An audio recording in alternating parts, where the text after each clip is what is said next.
नमस्कार मैत्रिणींनो, आज 1 मे महाराष्ट्र दिन आहे. सर्वांच्याच सुट्ट्यांचा दिवस आहे.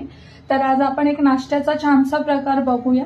त्यामध्ये मसाला मॅगी कशी करायची हे मी तुम्हाला दाखवतेय. तर बऱ्याचदा घरातली लहान मुलं ही मॅगी मागतात, परंतु ते भाज्या वगैरे खात नाहीत. तर त्यावेळेस आपण मुलांना छानशा भरपूर भाज्या घालून ती मॅगी देऊ शकतो आणि मुलांना ती आवडेलही आणि चव पण छान होईल आणि मुलं भाज्याही खातील. तर पाहूयात आपण काय काय घेतलंय त्यामध्ये. तर मी इथे घेतलेला आहे हिरवा वाटाणा. हा फ्रोझन वाटाणा आहे, तुम्ही भिजवून सोललेला वाटाणाही घेऊ शकता. त्यानंतर गाजर आहे, थोडंसं बटर आहे फोडणीपुरतं आणि कांदा आहे. कांद्यामध्ये थोडीशी एक मी कांद्याची पातही घातलेली आहे, पातीचा कांदा. त्याच्यानंतर लसूण घेतलेला आहे, तो ठेचून घेतलाय. तो कापून घ्यायचा नाहीये, ठेचून घेतला तर त्याचा एक छानसा फ्लेवर त्या मॅगीमध्ये उतरतो. त्यानंतर हिरव्या मिरच्या कापून घेतल्यात आणि थोडीशी ढोबळी आहे.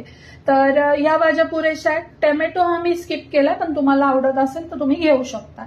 तर इथे पहा, ही एक मॅगी घेतली आहे. पहिल्यांदा तर आता मी इथे स्टीलची कढई वापरली आहे. यामध्ये आपण थोडंसं पाणी टाकून घेऊयात स्टीलच्या कढईमध्ये.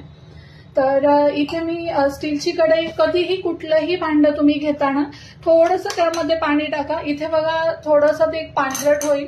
सो हे क्लीन करण्याच्या दृष्टिकोनात नसतं, तर हे पाणी टाकून थोडंसं आपण ढवळून जर फेकून दिलं ते पाणी, तर साहजिकच त्यातली जी काही घाण वगैरे असेल ती निघून जाते.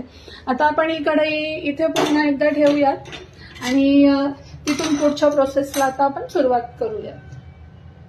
तर पहा, मी इथे आता याच्यामध्ये, या कढईमध्ये थोडंसं आपण बटर टाकून घेऊया. तर पहा मैत्रिणींनो, मी इथे थोडंसं आता एक बटर टाकलेलं आहे आणि एक अर्धा चमचा मी थोडंसं इथे तेल टाकलेलं आहे. तर बटर छानसं स्प्रेड होत आहे तेलामध्ये.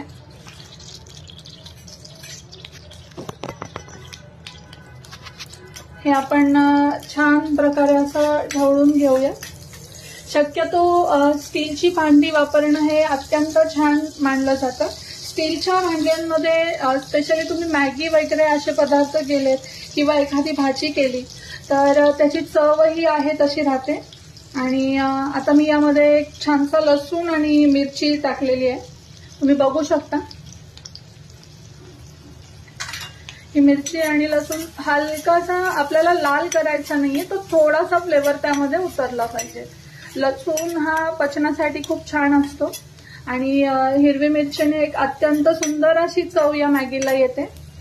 चायनीज फ्लेवर हा लागत नाही यामध्ये. तुम्हाला जर चायनीज फ्लेवर हवा असेल, नूडल्स टाईपमध्ये जर काही हवा असेल, तर तुम्ही याच्यामध्ये कुठलाही शेजवानचा मसाला यामध्ये वापरू शकता किंवा वरून तुम्ही शेजवान चटणी टाकू शकता.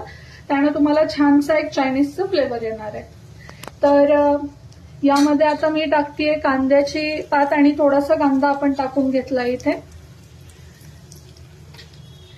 कांद्यानंतर जो असं आपल्याला टाकायचे ते ढोबळी टाकायची आहे.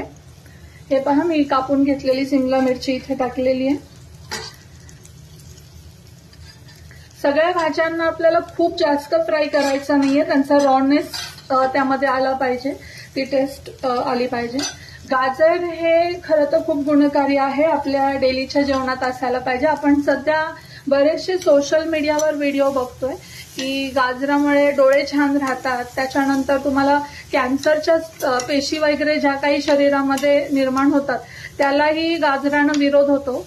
खरं तर मला मेडिकलबद्दल फारसं काही माहिती नाही, पण मी बरेचसे जे काही आता ऑनलाईन व्हिडिओ बघतोय आपण सोशल मीडियावर त्याच्यामध्ये सांगितलं जातं. आणि डोळ्यांसाठी गाजर चांगलं आहे, हे सगळे आपण लहानपणापासून ऐकतच आलेलो आहे. पहा, मी हे छानसं असं होऊन द्यायचं आपल्याला. थोडासा याचा भाज्यांचा थोडासा जो एक कच्चापणा आहे थोडासा जाऊ द्यायचा, जास्त पण नाही करायचंय, कारण आणि आता मी शेवटी त्यामध्ये वाटाणा टाकलेला आहे. तर पहा मैत्रिणींनो, इथे आपण वाटाणा टाकून हलवून घेतलाय. खरं तर खूप छान दिसतात ह्या भाज्या. यामध्ये तुम्ही थोडीशी काळी मिरीची पूड टाकलीत आणि थोडंसं मीठ घातलं तर असंही तुम्ही लहान मुलांना ते खायला देऊ शकता. एखादा बटाटा वगैरे त्यामध्ये कसून वेज सलाड सारखं ते तुम्हाला चवीला लागतं. तर आता आपण इथे छानसं हे करून घेऊया. तोपर्यंत मी इथे मॅगीचा हा पुडा फोडतीये. मॅगी फोडतीये मी. मॅगीमध्ये आपण बरेचसे प्रकार करू शकतो. मी मॅगीचा तर बघा मी इथे हा मॅगीचा मसाला टाकलेला आहे थोडासा. ठीक आहे, मॅगीचा मसाला आपण टाकून घेतलाय आणि आपण छानपैकी तो मिक्स करून घेऊया. यावरती वरतून कुठलीही हळद किंवा लाल तिखट वगैरे टाकायची आवश्यकता नाहीये, कारण आपण ऑलरेडी यामध्ये हिरव्या मिरचीचा वापर केलेला आहे. तुम्हाला जर आवडत असेल आणखी जास्त स्पायसी तर तुम्ही थोडंसं हळद, लाल तिखट, धणे जिरे पूडही यामध्ये टाकू शकता.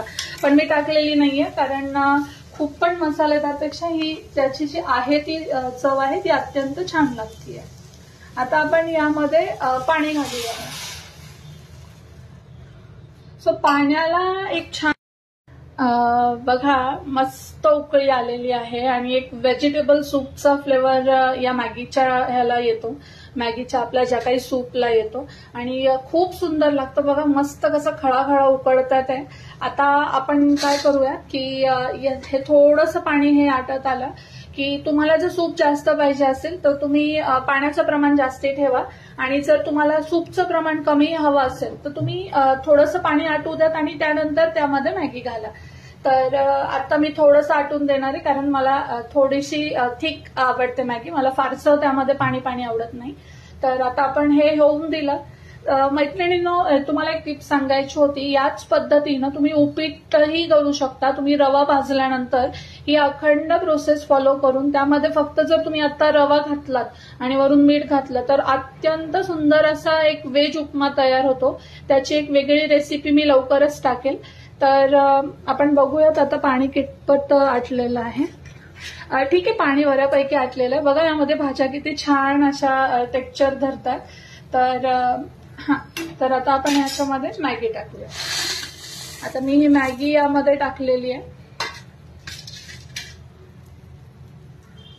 मॅगी टाकल्यानंतर याला मस्त आपल्याला असं होऊ द्यायचंय. थोडंसं एक 5 मिनिटं आपण त्याची वाफ काढून घेऊया.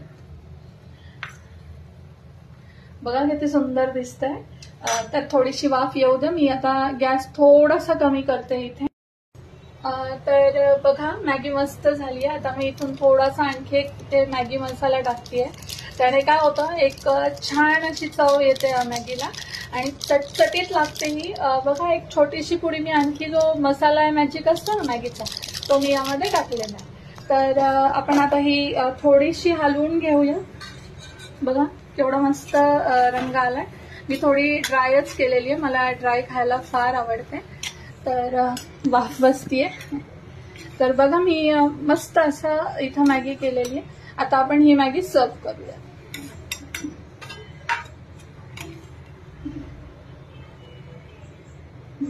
मॅगी तयार.